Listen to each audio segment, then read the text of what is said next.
music only truly works when the artist is committed and has a clear voice of what they want to do, and we help them uplift it. It doesn't often work and rarely works when we're trying to create something for the artist to put, like, have them, if we're coming up with all the ideas and the artist just doing them on behalf of our ideas, that doesn't really work. Welcome back to Have a Map, where we talk all things career. Today is a very good day. We're going to be talking a lot of music. As you know, we love to talk music on here. I'm the host, Mamadou Njai, founder of Dim Events. Today I have David Daniels as my co-host. David, say what's up. What's up, everybody? My name's David, as you just said. I'm a brand management intern here at Dim Events. Excited to get this conversation going. And our guest today is Steve Smith, the legend. Glad you got that in my email to call me a legend. Thank you. Yep, I gotta call you. Give you your flowers, man. Give you your flowers. So I think you just mean I'm old. I think that's what you mean by that. See, that's how we refer to old people now, as a legend. That could be a good replacement. I never call you you young, man. You like Jay-Z. I've never aged, man. Oh gosh, legend and like Jay-Z. This is the best podcast I've ever been a part of. It's good for my ego. So Steve, tell us a little bit about what you do. I have somehow managed to work in the music industry for the last 22 years.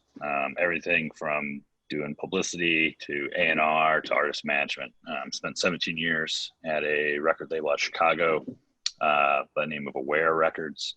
Took a couple years off to start a side business, or a second business, which I think at that point in time was intended to be a first business, and then got back in the music industry at top of 2019, where I work now at a management company called Mick Mgmt, based out of New York. Very dope. So getting into this, Steve, what would you say your impact on the world is? Oh, jeez. I told you I read the email. Maybe I didn't read the email. That's a good one. Wow. Whoa. I think it's a challenge to really determine what your individual impact on the world is, because I think the world really operates as a community, and certainly operates best when we act as a community. So the simple answer is, as an industry, I think we do a couple things. We provide people moments of escape, which are essential to mental health. That isn't really ever, I don't think, often directly connected as two things. I think it's kind of like that silent aspect of taking good care of yourself through music. And I think that, something that's changed for me from starting in the business in the late 90s to now, and especially today, working with our team to really help our artists that have a voice and a following to really try to be a participant in cultural change right now.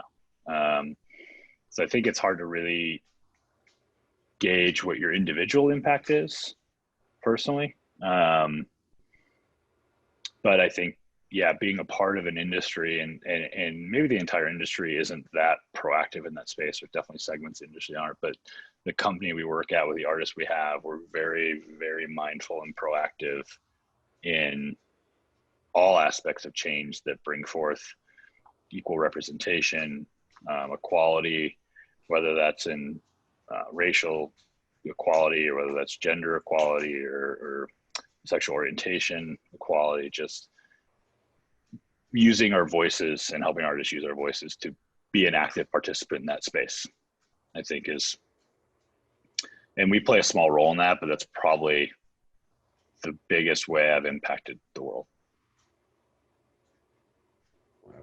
So would you say the foundation of your impact is like more like community based, or just like providing like you said, like an escape for people, I guess? I think it's both, right? I think it's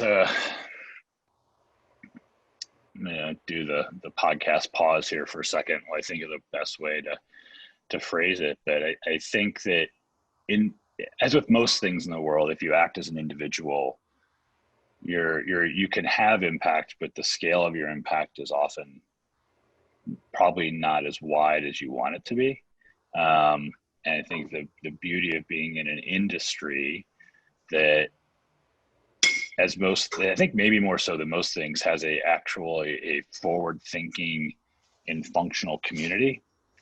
If you live in, and I don't want to disparage any other industry, but if you work in tech and you go to a tech conference, the conversation is very rarely about anything other than like what the new program was or what the new sales technique is. And I think when you work in music, since there's no one way to do anything, you're constantly challenged with ways to share a narrative, right, for your artist career. And that narrative is a lot of things, but it's changed over time, where with the advent of social media, people having more access to artists, that narrative is wider than it's ever been, and those conversations are wider. And through that, you have the opportunity to speak about more things. And certainly music has been at the forefront of change throughout history, right? And I think even, and I'm gonna be real careful about going down the subject line because I'm not the most well-versed, but if you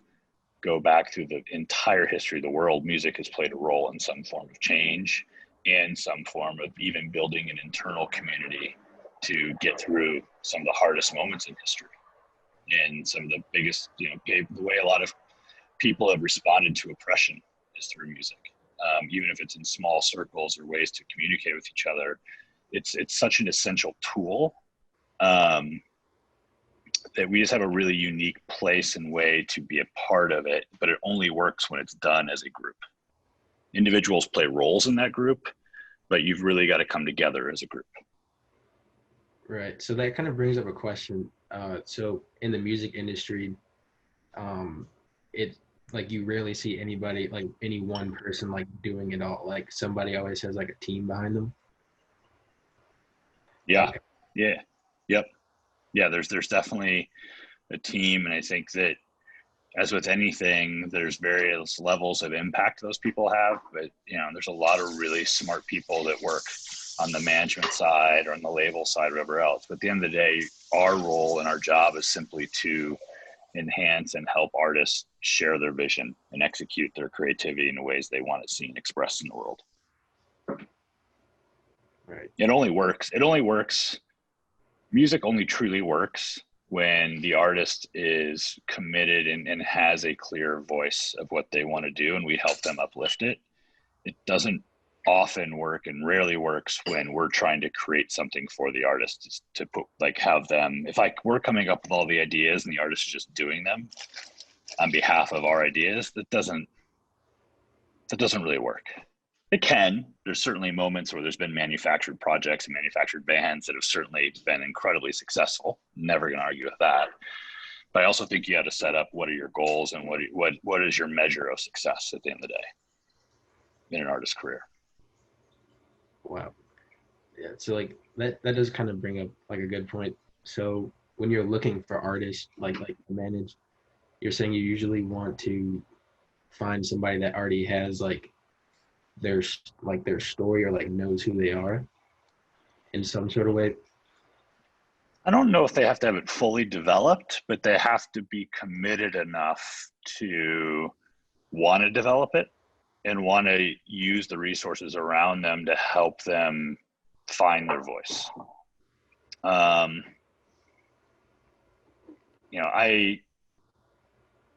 It's funny, you're making me think of, I've taught a class at DePaul the last several years, an introduction to music class and then an artist management class. And I probably should have started the podcast with this statement because I think it's really important that everything in the music industry, the answer to every question starts with "it depends," because you really need the context of what that particular situation is in order to really kind of understand anything from a deal structure to a marketing idea to a tour plan. Like there's so many factors that come in play that things are so individualistic in it that you can lean on and refer to what other artists have done, but you can never just copy something.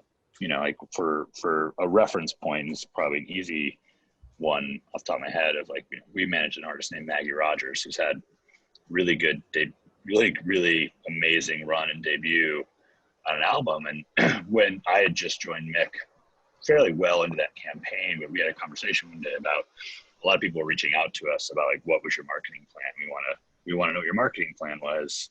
We have X artist or whoever else that we want to kind of plug in and do the same thing. We're like, you can have the marketing plan, but you know, Maggie, like it's not, this marketing plan was built for her, not as like a, here's a recipe for every other artist to use to go forward and have success, because there's always an intangible element that occurs in an artist's career that helps elevate them to a point where they have even the opportunity to do that. But then it's how do you take advantage of or make use of those opportunities in a way that not only move your project forward, but also stick to who you are.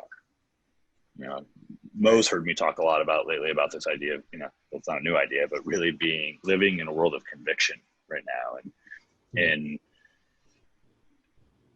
not conviction in a way that you're so steadfast in your beliefs that you're never willing to pivot or adjust, but conviction in that you're still trying to get to the same end result at the end of the day. And because something that comes along that may seem like it's more opportunistic or a shorter path, you don't just always constantly pivot to a point where nobody really knows who you are as an artist.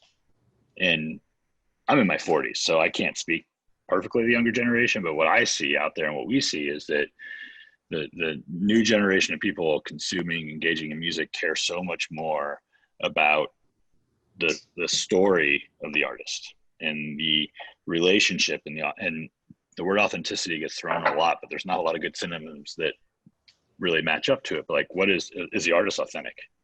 Like, what are we doing? Like, what are you selling me a bill of goods, or are you selling me yourself? All right. So in the marketing aspect or the managing plan of an artist so you're saying that has to be like just as like authentic as the artist is, you know, because like you said, like sure, like there's no like cookie cutter way to like market every single artist. Like you said with Maggie Rogers, you can't, like, you can give them the marketing plan, but does the marketing plan just mostly like shape to the person you're managing? It has to, and you're always going to pull elements from other things you've done. You know, you still have to operate within the confines of how the industry operates, right? So you're not in an industry full of rebellion. You know, there are certain things you still need to adhere to and understand. You need to understand how things work. You know, if in order to I'm trying to think of an example. I don't know if I have a good example off my head. Like you still have to work within the industry and how it operates. We have to find your own voice in there and your own path to do that. And so if, you know, think about music videos. If making a music video was the key to getting radio play, or in my day, getting MTV, and it was just the idea of making music video, everyone would make the exact same music video and they'd all get played, and you would just have, when MTV played music videos, you just had 24 hours of the same music video playing, just with a different artist's song in the visual content, right? And so if you take that and you're like, well, okay, well, we all know we have to make music videos, but the music videos have to all represent that individual song, that individual artist, and that comes down to performance video versus narrative. That comes down to the color palette of the video. What is the time of day that you're shooting? Like, what is all the aesthetic pieces that come into that give an individual point of view or experience of that video and that song? So that might be a terrible analogy, but it kind of works. Yeah. It just seems like there's a lot of importance on attention to detail. Yeah, totally, 100%. So, and a lot of flexibility too. Yeah. You know, I think if for people that are either in business school or have going to get their MBA, and you talk about making a business plan, like business plans are meant to keep you online to be successful. They're not meant to give you the exact specific time and date and activity you take to get there. They're to give you my wife works in marketing and creative design, and I hear often talking about like staying within the guardrails of like the campaign. Like where is the width that we can work in, but we can do whatever we want within those guardrails in order to get to the desired place. We just have these guardrails that keep us on track, so to speak. Yeah. So let's talking about like the music industry now, but when you first got into it, what was that like, right? Because I feel like it's so drastically different of the consumption and how things are built and created. But like, what was your into the music industry? We were selling records, like actual physical CDs, digital. I spent 2 or 3 years, I guess, maybe a little bit more before any digital aspect of music came into play. I mean, I remember, to date myself hard, like getting an MP3 player very early on that I think held like 12 songs. And that was mind blowing.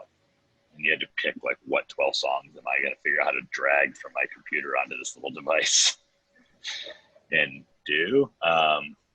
But from a business point of view, it was all about CDs. And, you know, if you had a successful first week, you sold 1 million records or more, which is insane now. Like an amazing first week in modern music industry can be like a total consumption of like 300,000 albums. It's just such a different world of what it once was. And I think the thing that gets ignored in that too is that early on in my career, markets mattered. You know, from selling records in the local record store to radio play in a market really being tied to what people in that region of the country were listening to. Playlists of radio stations weren't quite as homogenized. They weren't controlled by format directors across a chain of owned radio stations. Like you really, you know, we built, when I first started Aware, we built and launched almost all of our artists out of Birmingham, Alabama. And there was a really, really forward-thinking, engaged alternative radio station there that believed in breaking new music and would give you the time and space to play the song. They would play music to a point where people could engage. You could actually get a legitimate reaction from it. There was a great local music scene from clubs, and we would spend a lot of time in, frankly, a lot of the Southeast developing careers for artists there. And there was a local record store that was involved in it. And like you just had, again, going back to the idea of community, there were all these like interwoven pieces that believed in developing artists. And that's all gone. Like there's still some record stores. There's still radio. Radio is just not quite as localized as it once was. It's hard to really build a market that way because now you're looking at your data on Spotify and Apple of where people are listening and you're going to where they are versus trying to build that local community. And it's determining your touring and you're using that data to hopefully get radio play or radio to have a song. Like it's kind of inversed from where it once was. Yeah, that's fascinating of like that. The point that really sticks out to me is like people are now going, but before it was like, no, we're starting here and then we're building it out from there, right? And yeah, like, and I still feel like you see a little bit of that, right? Maybe like less of you are still going to those places, but like a lot more in like some of my favorite groups where it's like they're owning where they're from and they're creating that authentic brand story and sticking to that and then going into these mainstream areas. That's like the last bastion of like localized world. You know, we have a band that we just started working with from Salt Lake City, and they've done an amazing job of building that following. It's like, cool, we've done this here. How do we continue to super serve this market and own our hometown? Because we're really proud of their hometown.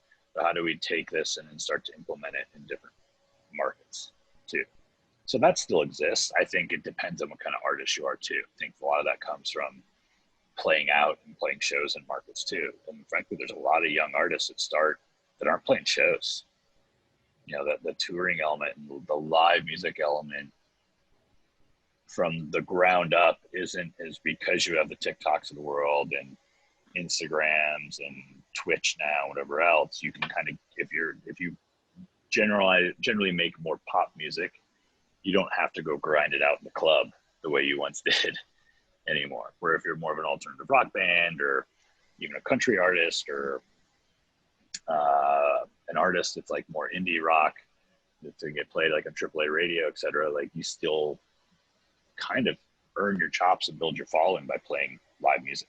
And you go play those shows for 50 people, 5 people, or 20 people until it builds, where the pop side of the world is like, well, I'm going to get 1 million followers first. Then I'm going to go open up for a huge act. And then hopefully it gets to a point where I'm going to start playing arena shows and like grinding it out at Shuba's or at the House of Blues the way I once did.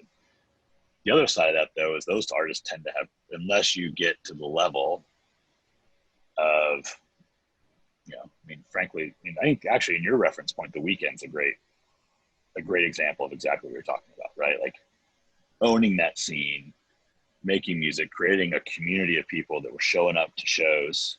And it was like, a lot of those shows were kind of like pop up last minute. It's like they just built this whole aura around this world. And then Drake got involved. And then Drake tried to sign, you know what I mean? But he had some help, don't get me wrong.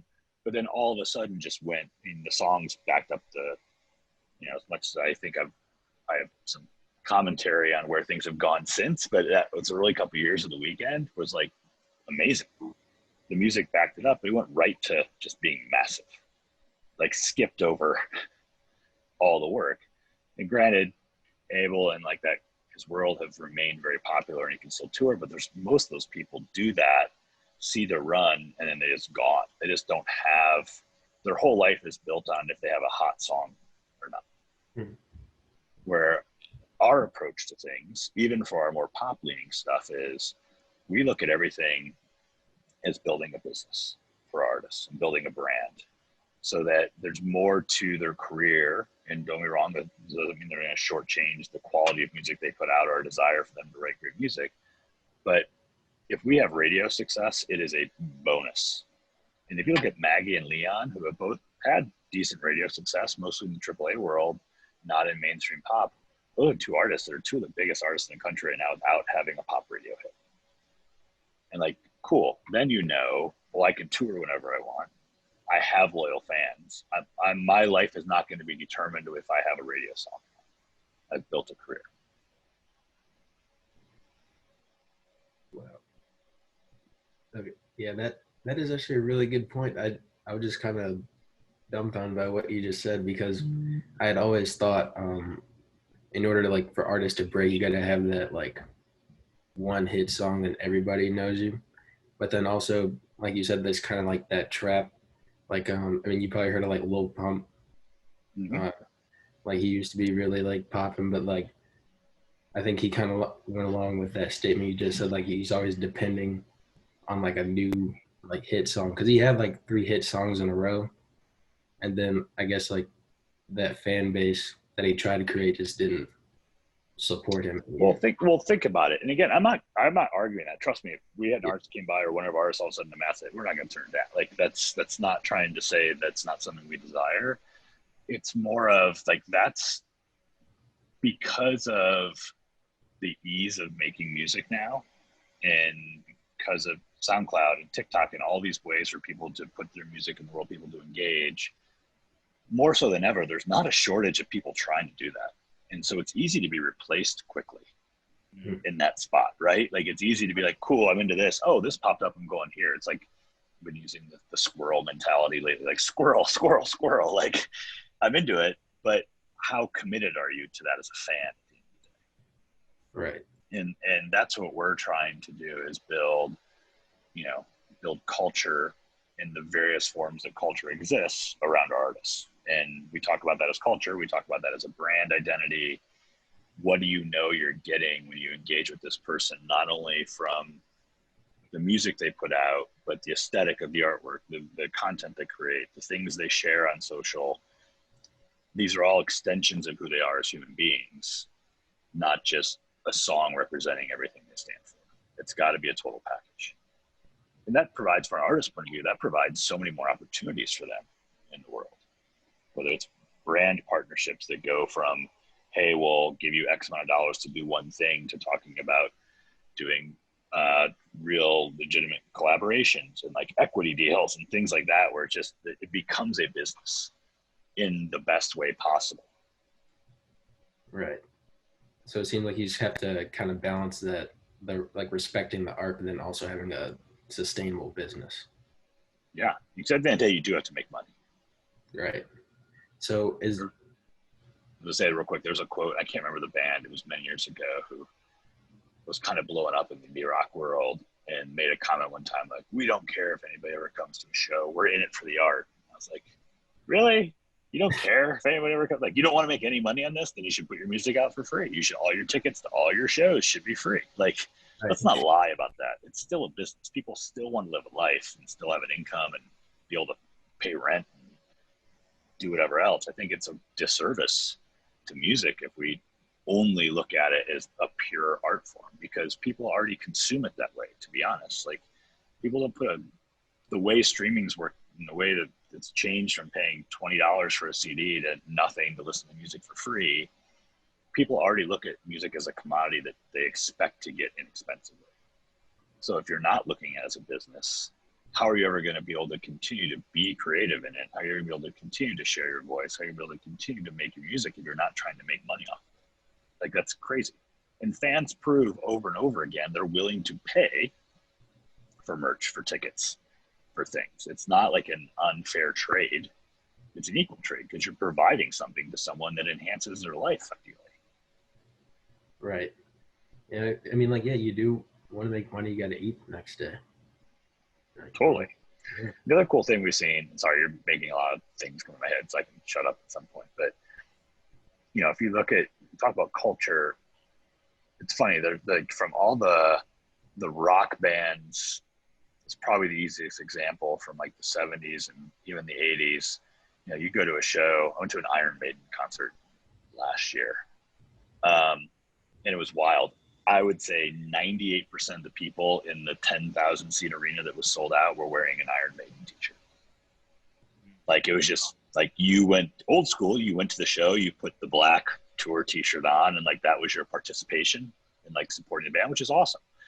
But if you look at like modern music, whether it's Lizzo, frankly, Maggie, going down our, like, Carly Rae Jepsen on our roster and stuff, like, people still buy merch. Don't get me wrong. People love to buy merch. But people dress like the artists now. Like, that's the difference, I think, where it's like you're actually impacting culture in a way where you represent something so important to people, and that can be a million different ways they do it, but you represent something that where people want to emulate you, and so they dress like you versus wearing you on their body.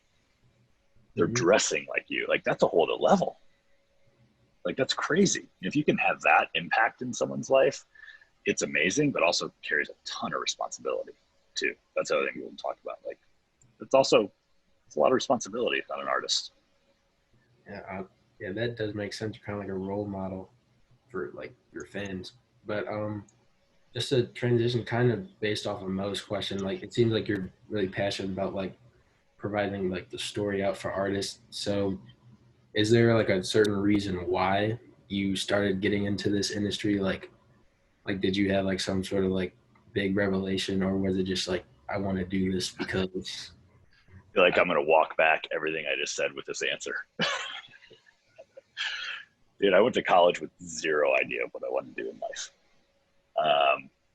To be perfectly transparent, I had a buddy who turned me on to these series of compilation CDs that kind of featured new music across the country, and I fell in love with a bunch of the music, and I learned more about the company, and I became a rep. They had the college rep program back in the day. Mm-hmm.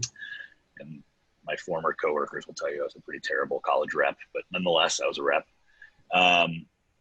And I wrote for the school paper, and I wrote about music, but it really came down to, like, I was graduating and I had no vision for what was next, to be perfectly honest. And I talked to a couple of guys about if they had any job openings. They did, and I took a flyer on something that I thought I loved, but I wasn't sure if I loved or not. And when I got in the industry, I learned I loved it. So I feel bad because I don't have the story of, I didn't grow up my entire life wanting to work in the music industry. I never actually interned anywhere. I got lucky, but I also, I say that because I think it's true that I got pretty lucky and some things lined up for me in life. But I also, when I saw an opportunity, I took advantage of it, and I took a risk on something, and it's thankfully played out for me well. And I've developed a passion for storytelling. Is the thing I care about the most in an artist's career. I mean, I love music, don't get me wrong. I absolutely love music. I think love for music is not enough to be good in this industry, though. I mean, people get confused on that end too. Like, I'm a huge music fan. Okay, well, it doesn't, because frankly, being in the industry is probably going to burn you out of music at some point in time, take away some of your love. Wow. Yeah, I couldn't really imagine that, because I mean, like, so you're constantly just surrounded by music, like day to day. Like, what is that like? Do you like wake up, listen to your new artist song, or? No, I actually try to create space. I used to be that way. Now I try to create space. I try to only, if I have to listen to work music, I try to be intentional about it when I do it, so that my head's there. When I listen to music for fun, it's usually in the car, or it's while we're cooking at home. Right. So is there a difference in the way you listen to the music that you have to listen to, and the music that you want to listen to? Like, is there like a certain? Sure. I think it depends on what you're listening for. Like, if, there's certainly, depending on your involvement in certain projects, if you're involved in the making of the record, you're early on, like in demos and stuff, you're listening for potential of song structure, lyrical content, kind of how certain songs compare to other songs that have been written, to help narrow down what songs you want to record with your artist and give some feedback to your artist on what we think is the body of work that's going to get recorded. And then you go from there, like, okay, well, we recorded X amount of songs.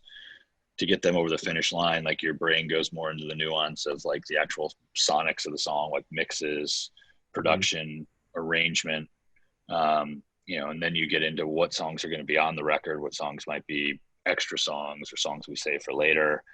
And then you eventually, you get into sequencing the record, and like, there are all different ways of approaching it. And then from there, then you go to like truly enjoying it. My favorite moment, and I have this, Mo experienced this with me on Fancy when the record's not out and before the first single came out. And I've got this with an artist named Brett Dennen right now, who made the best record he's ever made in his life. It's so good. My moment is when something's not quite done, but almost done, and I can't stop listening to it because it brings me joy. And like, I'm just so into it and so proud of the work my artist's done. Like, that's my favorite moment, when I know something's really good. Like, if I'm obsessed with it before it's out and before I have to do anything, and like, I'm actually choosing to listen to it outside of like, hey, I need to get mix notes, that's a good sign in our world. Yeah. Mo has sat in my couch many a night, and I'm like, we're listening to the Fancy record top to start. Right, let's go. We're doing it. Sorry, dude, it's happening. The late night. Even though I don't like to be up late, I like to go to sleep early. But you're like, no, we got to listen to one more. Come on, it's just one more.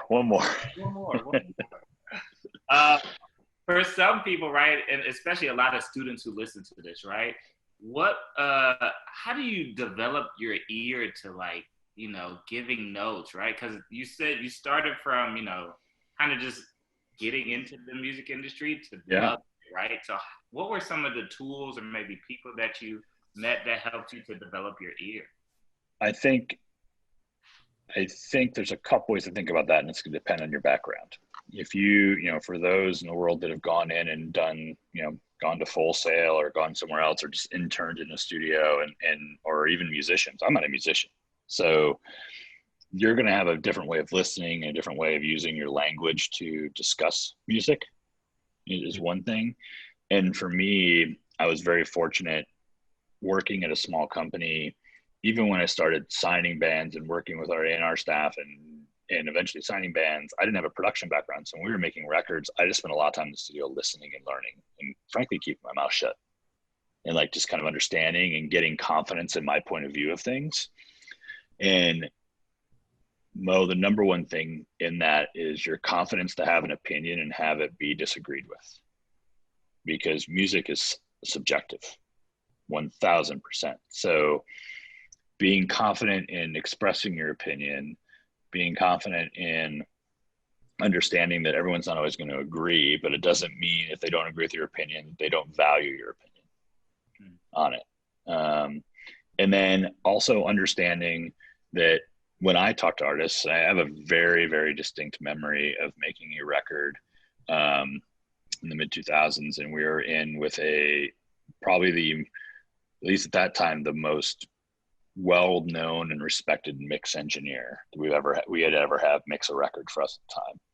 He had mixed like Coldplay and like massive Paul Simon back in the day, like massive records. And I was still pretty young and our guy, and I was very nervous about having an opinion about anything, because my first thought was gonna be like, I don't speak technical, which I still don't really speak technical. And so whatever I say, he's gonna look at me and be like, you're an idiot. Like, shut up, don't contribute. But it was my record that I was A&Ring and I had to deliver. So I had to find a way to communicate.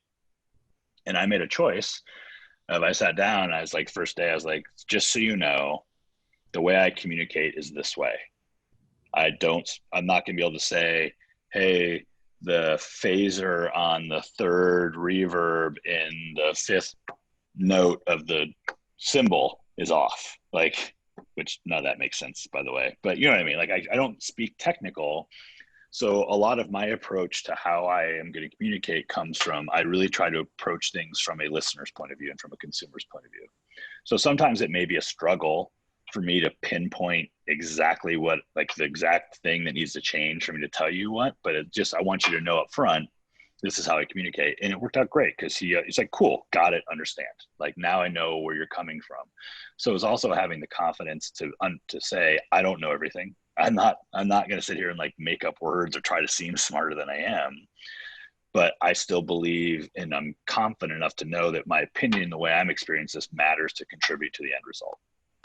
And so I think that clarity, I think there's people, my ear, I think it's funny. People always ask, how did you develop your ear? I don't know if I have yet, too. I don't know. I don't know if I fully developed my ear yet, because I think it changes over time. And I think I think there's context to that. There's plenty of times I hear mixes and I hear things that people have 1,000 comments on, and I'm like, I mean, it's fine. Yeah. So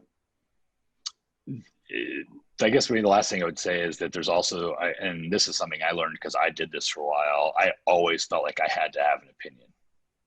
And if I didn't have an opinion, I either wasn't doing my job or wasn't contributing. And again, the beauty of experience and the beauty of getting older and the beauty of like going back in time and being like, oh, people told me all these things and I ignored them when I was younger, kind of stuff, where it's like, oh yeah, you don't always have to have an opinion. It's okay to be like, cool, great, don't have anything. If you guys feel strongly, love it. Like, I trust you. So not having an opinion is one of the better things I ever learned to have. I love that. So let's talk a little bit about day to day, right? Pre-COVID, right? For you, yeah. As someone who follows you on Instagram and we meet often, you're gone a lot, right? You were on the road a lot. Yeah. 4 times out of the week in 4 different cities. So what did day to day look like pre-COVID? And then to kind of like day to day now, what does that look like in your? I mean, honestly, other than the travel, it's not all that different. I think this is one of the most common questions I think anyone in the music industry gets. And unless someone has like a morning routine of, hey, I get up and I run 5 miles and then I eat a banana milkshake, whatever else for breakfast, there's no normal routine in this industry.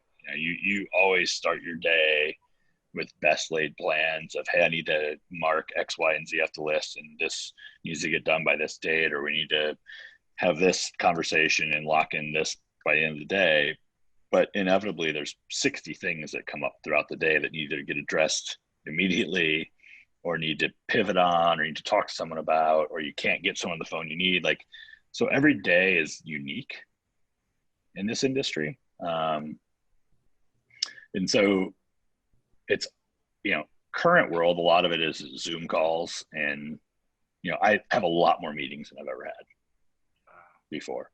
And I think it's because even as someone who doesn't work in our main office, when you're in the office, a lot of these conversations that you normally have, you just walk into someone's office and have a 2-second conversation, ask a question, or you see someone and it triggers a thought you had, and you need to have a conversation about quickly, where now you've got to really, we have Slack and we have ways to communicate, but it's very different than talking to someone. So now we're setting up these calls, like, for instance, and we may need to pause on this and finish this later because I have a call in 7 minutes.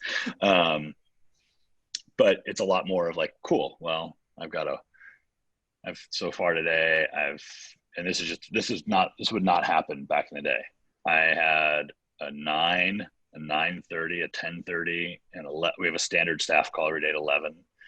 I had 3 calls that just needed to happen between now and this. I have a 2, a 2:30, a 3, a 3:30, and then a 4 to 5. Like, my day just wouldn't have been that way. Yeah. I would have scheduled calls, don't get me wrong, but it just wouldn't have been like, cool, when you do this, this, this, and this. And that's not to point out like, whoa, I'm so busy, because my wife's been on phone calls since 7. I mean, that's her normal day. Like, in her job in her industry, she's been on conference calls since 7 o'clock this morning.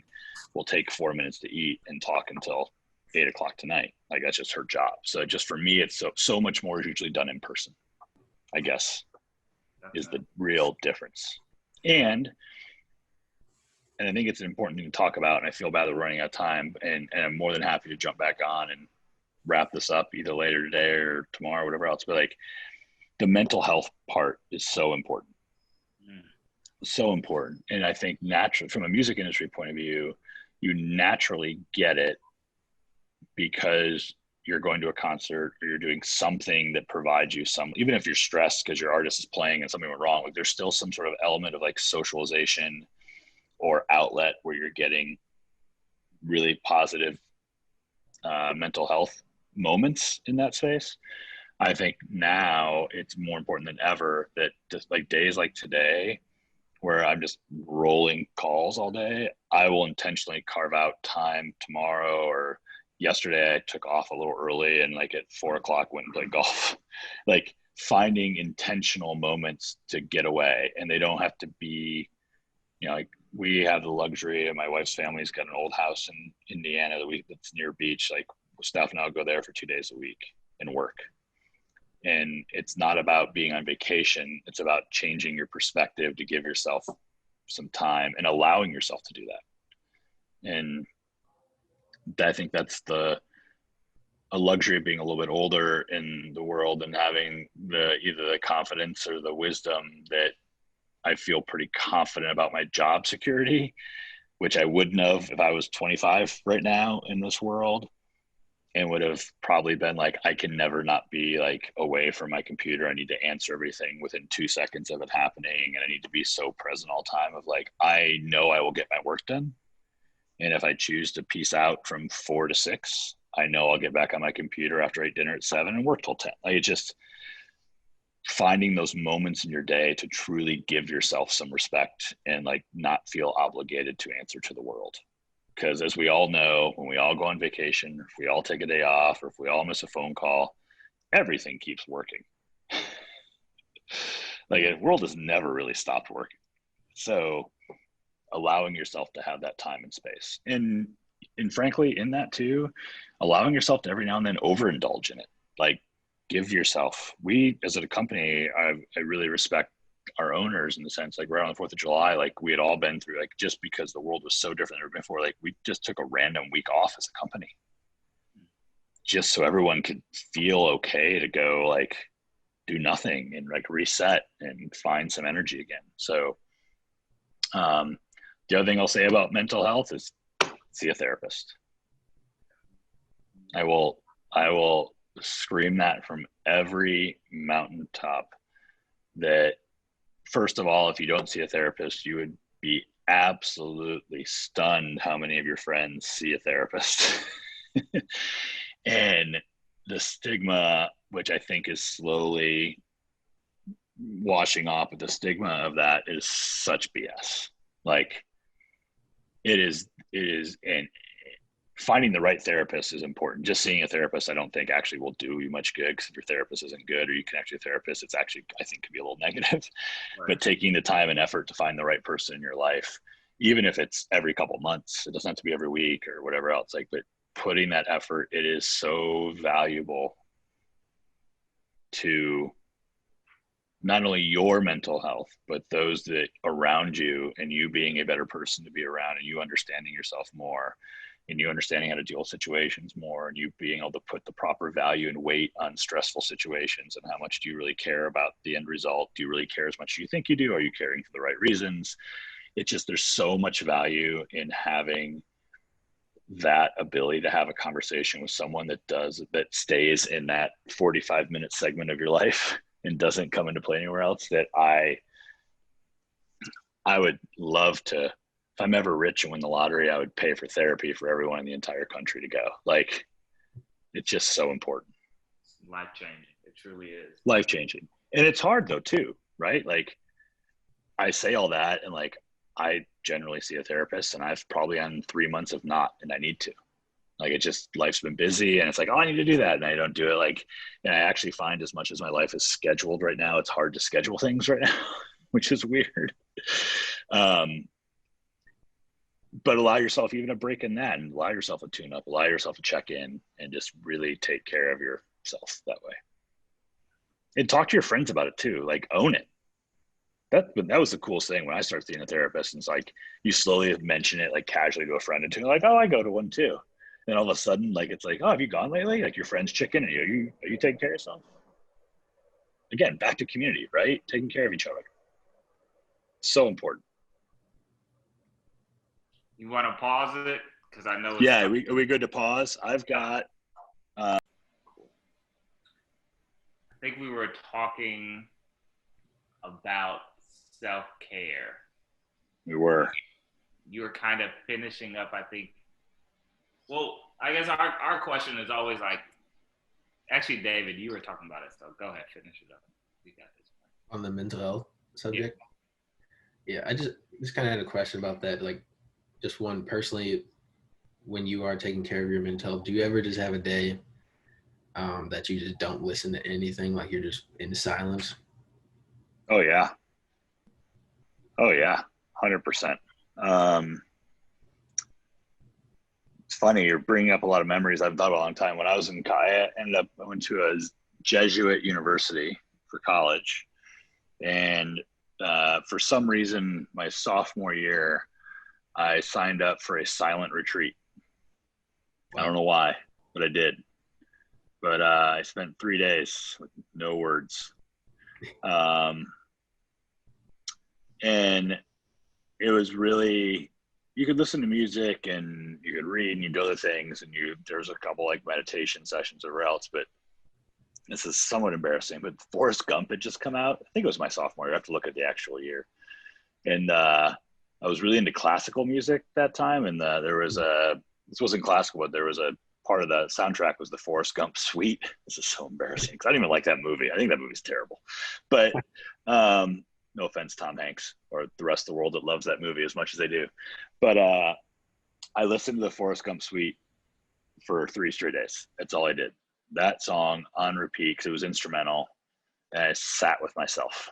And it really gave me perspective on, like, sometimes just being quiet's a great thing, and giving yourself space, and just letting, I'll do that a lot on walks, where I used to always take headphones with me on walks, and now I leave them behind. And I really, I actually, it's funny, little things, and makes no sense for everyone else, doesn't matter, but like trying to find intentional ways to do that. Like before my wife and I met, and I used to drive to Ohio by myself, where I'm from, I would always give myself the first hour on the way back, which was how much time it took to get from the town I grew up in to the Indiana border, and never have any music on, ever. It was like my very intentional, like, me and my brain for an hour are going to hang out.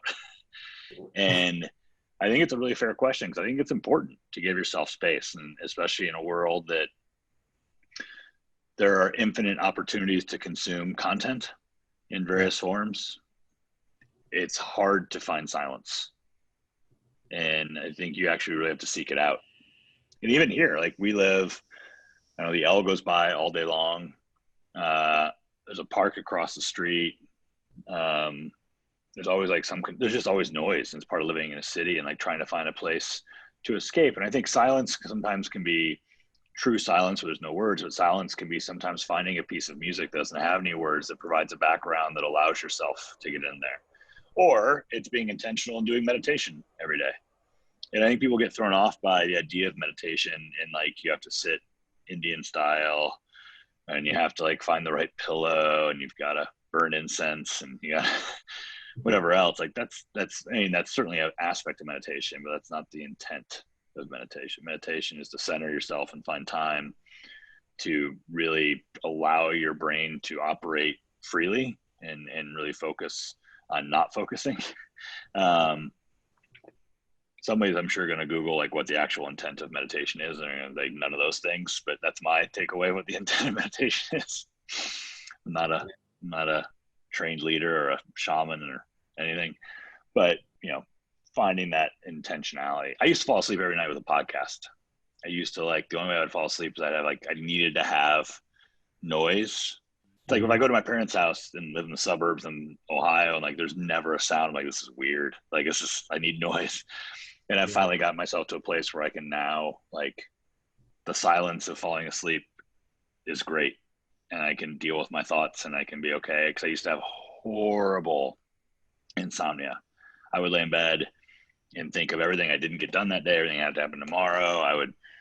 I would waterfall down into like all the outcomes that could happen, and usually focus on negative outcomes that could happen. And like sleep was really hard. And I finally got into a place where I can go to bed and like think about positive things or just think about nothing.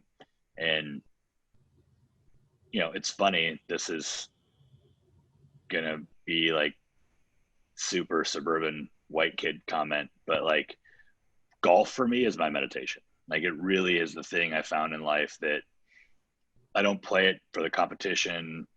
I play it for the socialization, but like I found myself, and it took a long time for me to get there because I've really started to play a lot more as I've gotten older. But when I lay in bed at night, I think about like, I think about my golf swing.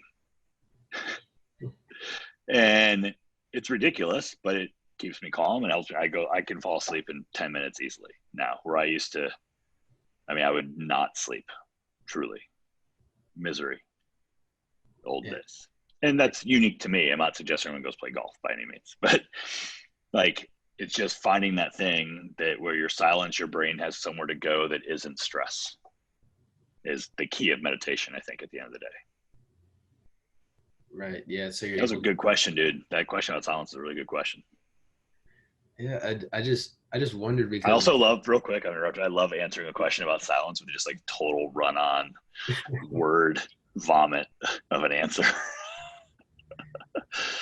I tend to think as I talk, and so I tend to say too much sometimes, so I apologize. It's all right. It was a passionate answer. This kind of stuff we live for, Great content. But also just kind of unrelated question, but what is one of your favorite projects that you have worked on recently or ever? Maybe it's multiple. Maybe it's a few. Yeah. The easy answer and probably the most truthful answer is being a part of like John Mayer's career from day one, and watching that happen quickly. And it was really, John, outside of his just talent musically, is incredibly bright guy. Like really almost all that you see that comes from John from a creative element point of view and everything else is really him. And he was so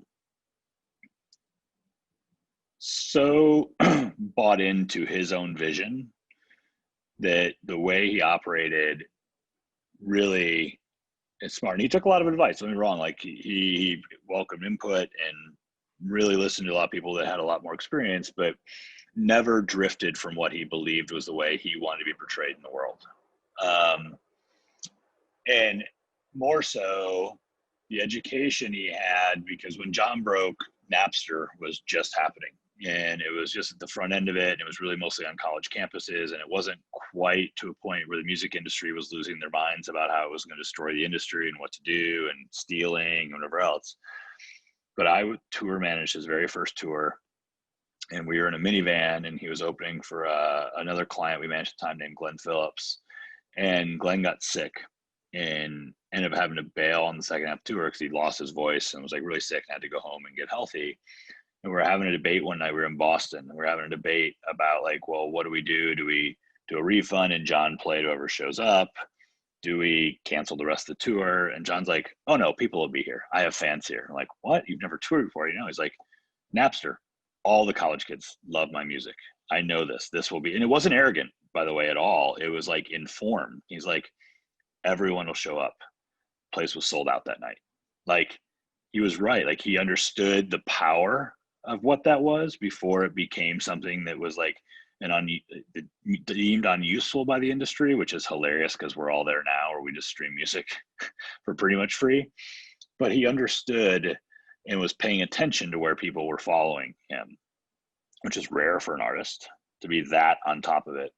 But the belief he had. And so to watch that happen, and to watch that happen in an era like we were just post David Gray, who was really kind of, was oddly a client we represent now, but who had kind of broken through the idea that like you can't be a singer-songwriter on the radio and be successful, and had a massive radio hit. And, you know, even getting John on the radio for a while before he became kind of a radio mainstay was a challenge. But and Greg Latterman, my old boss, was the real driver behind this, of believing that if, you know, a little Field of Dreams-ish, if you build it, they will come. And like, instead of being like, oh, radio stations, we don't want to play the song, it's a singer-songwriter, whatever else, forcing them to play the song. You know, we went from Shubas to House of Blues to 10,000 people at Finkel Steel Mills for John's touring career in Chicago. Like, it was insane. And being a part of that was pretty awesome on a lot of levels. Obviously the success of it is ridiculous, and it was cool to be a member of that team. But watching how much of the music, how predictive it was for the future of music in a lot of ways, it's kind of really cool looking back at it now. So that would be the easy, like, number one answer. I often think the things that I'm most proud of are a lot of the things that haven't worked, to be honest. I think we skip over those things in this industry, and in an industry where it's the odds of success are so minimal. It's so hard to be successful in this business. You know, if you think about professional baseball players that make hundreds of millions of dollars for hitting, I'm going to sound like a non-sports person, a sports person, but for hitting a ball 3 out of 10 times, music odds are far less. Like, it's less than 1% of all musicians that become ultra successful. And I think it goes to like less than 10% of musicians can make like a legitimate career. Those numbers may be way out of date, because I think the streaming world has changed some of that. But just the challenge of this business to only be proud of the things that were deemed successful by society or consumers I think is just skipping over the hard work and vision of a lot of artists. There's a million incredibly talented people that nobody knows about. It's just the way it works at the end of the day. You know, there's this band named Vedera that I used to manage and signed a deal to Epic, and it just never worked. Kristen May, who's the lead singer of that band, has one of the greatest voices I've ever heard. This girl, Angel Taylor, we signed and worked with. Amazing voice, just didn't work. Great songwriter. Like, there's so many things from my Aware days I think we worked on. It just never happened. There's a band called Wheat that I signed that I may have honestly like misled their career because they were a really cool indie rock band, and we went and tried to make like an ultra pop record. We all did it intentionally, and the record's really awesome, but it probably wasn't the right move for their career at the time. Um, I think I feel very in the current day, like obviously Fancy Hey Good is something really proud to be a part of, and we're right at the beginning. I feel incredibly lucky to work with someone who was a friend for a long time, is now a client, named Brett Denon. Just people that and I want to be careful in this last two because I'm not looping them to the things that didn't work, because we're either in the middle of, and Brett's had a very, very successful career, but it's not always, hey, we sold the most records, the thing that I'm the proudest to work on. Honestly, and Mo, it's not just because on your phone, but like, if I really think about like where I've seen growth the most in the last year is Derek, and seeing someone really, Mo and I worked together on Sommelier, which is a little out of my normal purview, but we're trying to develop Derek's career and help him achieve his dreams. But to see him grow into his own skin more and more in the last couple of months, and really, like, it's weird because we haven't really done much yet, but like, I'm also like incredibly proud of him and how he's developed, not only as a belief in what he's doing, but a belief in himself, and really seeing him own it. And even the call we had this morning, Mo, just hearing Derek being like, let's go. Like, I'm not going to worry about X, Y, or Z, whatever else anymore. And just, those are things I think I end up getting most excited about. The big stuff is awesome and fun, and we'll never turn it down. And some of these other things were like the small steps that seem like major achievements are the coolest moments. Like, that stuff's awesome.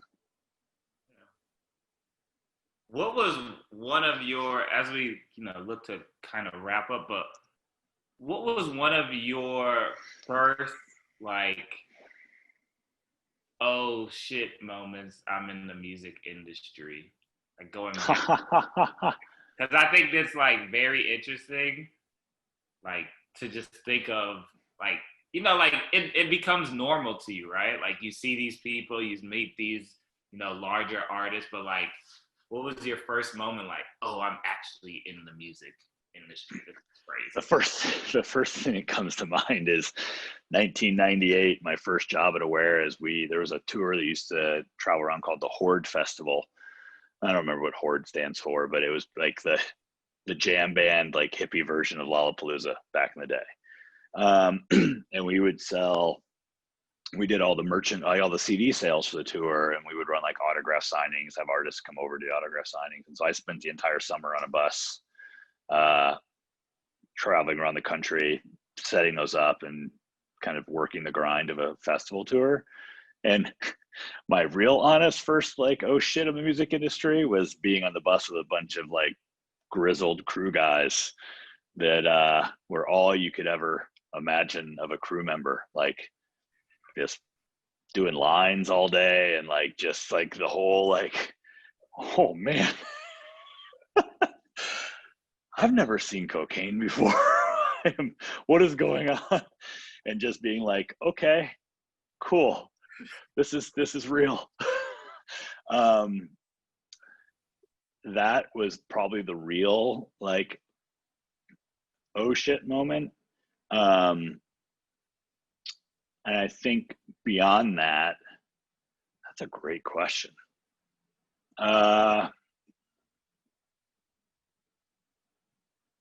Man, I hate to put it, I mean, I had some experience before this, but I think my real one, aside from that, was the first time Mayer played Shubas, and being in the room with, 200 other people, and like watching. It was the first time I saw like an organic reaction to an artist that no one had ever heard of at that time. And just being like, oh, and I didn't have anything to do with signing John. I was not intimately involved in like the making of the music. I think it was all Greg from our office, but just being on the team and like being involved in marketing meetings and being a part of and just being in the room, being like, this is ours, like this is us, and having that ownership over it was probably the first time And the other, I guess the last time would be the other thing that comes to mind. Sorry, you're making, again, triggering memories that I haven't thought of in a long time. Was, I went to private school and very fortunate that I got a partial scholarship. It definitely put some strain on my parents' budget by where I went to college back in the day. And telling my dad that when I graduated, I was going to take a job in the music industry for $18,000 a year was probably not a conversation he really wanted to have with me ever. And being like, what? Like, not really understanding what the business was, whatever else. And then coming to one of the Horde dates in Detroit and like getting them backstage to see a show and have them be like, all right, we're on board. It was cool too. It's a cool memory that I have. And, watching my parents, very, very traditional parents, transition from like, you didn't get a sales job to being like, oh, we understand it now. Like what you're doing is legitimate, not just like some fantasy, take a year off or take 5 years off and then figure your life off. Like it's a business, it's an industry. There's real work to be done here. I finally felt legitimate then, because you always, your parents are always going to be some marker of your success in your life and how they view you and what they view what you're doing. My parents are always incredibly supportive, but just getting that final, like, okay, cool. Yeah. You're doing something you want to do and it's a real thing, was pretty awesome.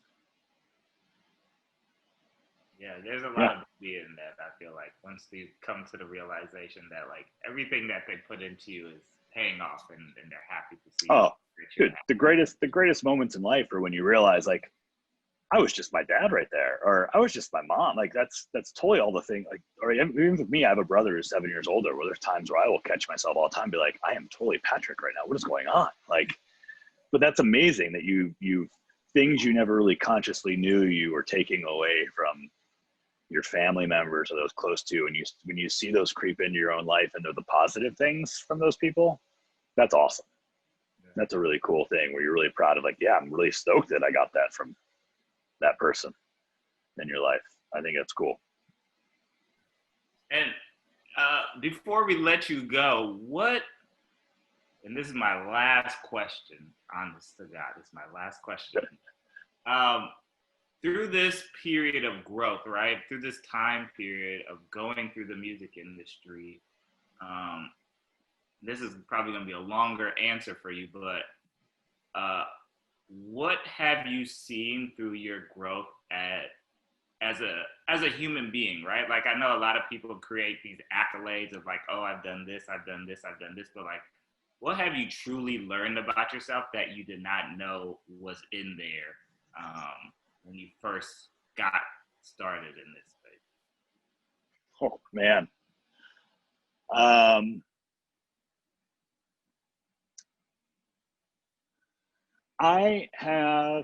Wow, it's interesting. You're challenged me to say something positive about myself. So thank you for that.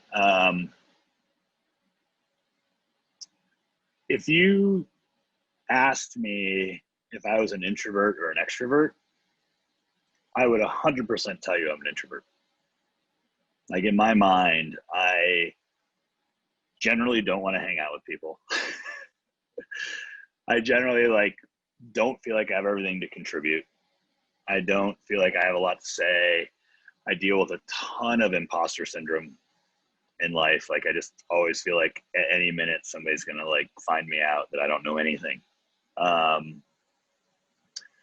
And I would say that the thing I've learned is that when I care about something, my personality does a 180. Like I become all the things I don't think I am. And it really comes down to, and so with that, I guess the reason I'm saying that is that inevitably in life, you gotta do things you don't want to do. Like that's just reality of life. And you gotta probably get involved or do a job or do something that maybe isn't ideal or number one, but all those things ideally lead towards you doing the things and putting yourself in a position where you can make the choices to only do or only interact or do the things you really want to do. And again, a little careful with that language because there's no way that's 100% a universal truth. Like again, there's always things like my wife's pregnant. She can't change the kitty litter. I have to change the kitty litter. I can't get around it. Like, it's just the reality of life. Don't want to do it ever. Told her last night, second that baby comes home, you get to start changing the kitty litter again.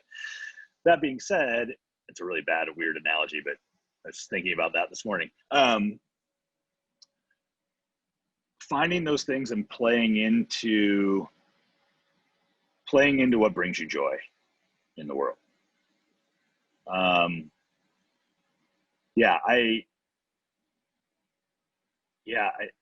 It's a hard question. It's really making me think. Like, I really think that's it for me, is that I've learned when I turn on and when I turn off is the easiest thing to say. And I've become, and frankly, going back to therapy, a lot of this comes through therapy. Like, I recognize it and know it, and I have to figure out how to communicate with people, where sometimes people would experience me in one way and then experience me another time and be like, well, are you in a bad mood? Are you okay? Everything all right? You're really quiet. I'm like, no, this is actually me. Like, this is the baseline. The other experience you had is like me being either super into the conversation we had, or we're talking about a subject we had, or we're doing something where I'm just like, oh yeah, let go. But my general baseline is like, I don't have much to say. Which, listening, I'm sure people listening to this podcast after I've just rambled for too long will be like, what? But like, we have a relationship. Oh, I know you. I genuinely look forward to our conversations when we get on the phone once a week. Like, and so like, there's an engagement level. Like, I'm stoked to have this conversation. Now, if you were some random person, we'd probably hit on the right topic. I would probably indulge and come up with things, but like, this is me being like, let's go. I'm in. Let's talk about this. Yeah. But that also goes back to like understanding of, cool, I know that about self, so I'm comfortable not saying something. I'm comfortable not having an opinion. I'm comfortable not contributing if I don't have something I think is of value to contribute, and I don't think it devalues who I am as a person. You know, and I think the last piece of that I'll say is, as I go through my own personal therapy session on this podcast, that I've also lived my life of like, because of, you know, and this will totally speak to my insecurities, but because of the career I've chosen and I've been in, I've experienced, and I've also seen where the value of me as a friend to someone was based on what I could do for them. And thus, I've also put a lot of weight on my relationships of being a server to people of, hey, I'm going to create a relationship from me providing experiences or things for you so you think I'm cooler or better. And it's taken me a long time to be like, nah, not playing that role in anyone's life. Yeah. That being said, I think the number one joy, and frankly, pretty much the only time I ever ask for access to tickets or guest lists, is when that experience can be for someone else, because I know they're going to get greater joy from it ultimately than I am. And I'm good. I've done pretty much everything I want to do in the world when it comes to that kind of stuff. So, man, I think a very, very long-winded way to answer your question is, the thing I've learned about myself is I can understand myself, is that I can actually figure myself out and then try to be better and constantly improve and acknowledge and recognize those things and verbalize those things to people I care about so they understand me more, so life's easier for all of us. That was so beautiful. I learned so much about Steve today on this podcast. This is so great. This is great. We got to do, this is going to be a part 1 and a part 2. So we got to. I'll talk to you anytime, man. I'll talk to you anytime. And David, real pleasure. Dude, thank you for being insightful with your questions. And like, I appreciate those. Those are good. And anything for you or anyone else, honestly, I mean, Moyo, my info, anyone listens or reach out, if I can ever be a help to anyone, even with advice, you know, especially music, you know, last thing I'll say is, if you want to be in the industry, one, be willing to do anything to get in. And when I say that, I don't mean like do anything of like weird stuff. I mean, like, do any job, because it is 100% a relationship built business. And most people will take a personality that they trust and enjoy being around and give them an opportunity in this industry, more so than someone that comes in with arrogance or education and just trumps that. Like, just because it's such a whirlwind and is ever evolving, that your ability to maintain and engage in a relationship and be persistent is it's so important in this industry. Like, you want people to want to champion you at the end of the day. And so if I can ever be a resource to people, like, more than happy to do it. Thank you, Steve. Yeah. Thank you for being on the podcast as well. This is one more, like, I don't know, like, I love music as well, and just hearing you come on say like it just seems like you have so much passion behind it. That's just really inspiring. So just thanks for being a part of it. Thanks, man. Happy to do it. Very happy to do it. Cool. Yep. So, and David, what have you been listening to? I know you're moving and you've been really busy, but what type of music have you been listening to recently? When I have the chance, well, I just moved in my record player in here, so got to listen to a few tunes. But recently, I've been listening to Beach House. It's a little kind of like ambient synth pop type thing. They have a really good sound. Sounds kind of heavenly. Really good. I got to incorporate that. I keep saying we got to make a playlist off of this because there's a lot of great music recommendations. Yeah, you should. Oh, we would have. You'd like Beach House, Mo. Really? Okay. Yeah. I get a lot of new music that I'm learning, so excited. And what have you been listening to? Because I know I've seen a lot of music on your Instagram as well. So I'm glad you prepped me with that question before we started the podcast, because that's always a really oddly challenging question to answer. Personally, I've been listening to a lot of Run the Jewels 4. I'm having a hard time leaving that record. I keep going back for a lot of reasons. One, just generally upbeat, like easy, good mood music, but there's a lot of content in those songs. And I feel like every time I go back, I discover something new or pick up something that usually is like musical for me to pick up. And this record, there's just a lot of lyrical content that's on point right now. Outside of that, a lot of Bob Marley. I'm going to a lot of Bob Marley lately, and I've been making a lot of playlists. We have a revolving playlist in our house called If We Owned a Cabin, which is our like aspirational, if we ever owned some place in the woods and didn't talk to anybody, playlist. But on top of that, listen, we have a lot of music coming out soon. So a lot of unreleased stuff from records coming from some of our artists. We just put a record out, or a single out from an artist named Fancy Haygood.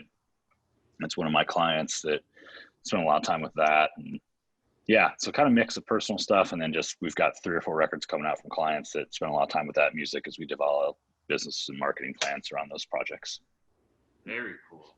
I always get some great music recommendations from Steve and new old people who I've never heard of and need to explore as well. So great. That's been oddly, that's been kind of my thing. That's been my pandemic move, is to go back and either revisit records I've forgotten about, or go back and like realize stuff I missed, like when I was a kid or from eras or even before me. Like I've been going backwards in music versus like I haven't paid a ton of attention to like what's out currently, which is not good for my job. I should be paying attention to what's out currently. But yeah, I've been looking backwards on music a lot lately for some reason. Yeah. I think it's very interesting, especially during this time, right, where we talk all about this music and how it's being consumed at such a quick rate, but it feels like things have slowed down still at the same time.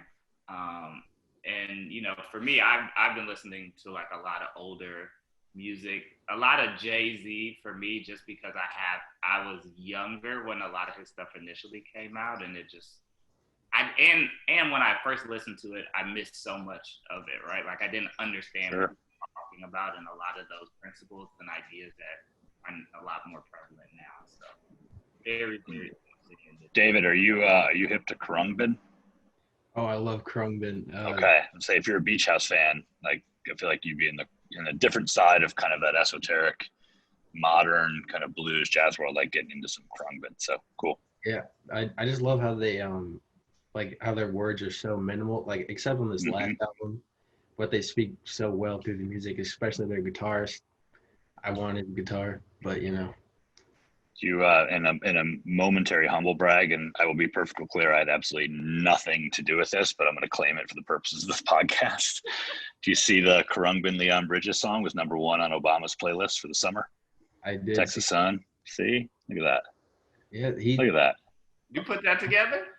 Yeah, I totally put that together. I called Barry up, said, "Hey, can you do me a favor?" This is the most eclectic music taste I've ever seen out of any sort of like politician. Like, I mean, not that we've seen every politician, but yeah, he has a very presidential music taste. I like it. It's very diverse. It represents the entire nation. It's great. It really does. It's great. Thank you so much. Thank you for everyone who's listening, whether this is your morning routine, midday, or end of the evening. But do I get to do like a shout out at the end? Can I do a call to action at the end of this? Go ahead. Made it this far. Do you think if you need a point to places, we'll do it? No, I don't need a point to place. I need all the people to go listen to "Don't Blink" by Fancy Haygood. Follow them on Spotify. Dive in, listen, add them to your playlists. Like, I promise you, this is just the beginning. And Mo can vouch for this. This record is insane. His story is like he's one of the best people. He's interesting. He's kind. He's got a strong point of view on a lot of really important topics, and the music is absolutely stunning. You will love him.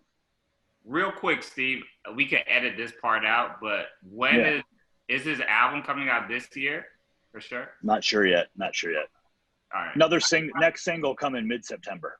Okay, because this probably won't come out till November. We're so deep into this, so I just wanted to know. That's all right. Okay. We can just say follow Fancy Haygood in general. Listen to all of his music. 100%. Listen to it. And Brett Dennen, I'm a fan of Brett as well. I know. My boy Brett will probably, his new record might not come out till next year, but dive into Brett. He's one of the best songwriters alive today. Yeah, and a very down-to-earth best guy. Yep, best guy. Thank you all for listening to Have a Map. We're out. Skirt. Peace out. Peace.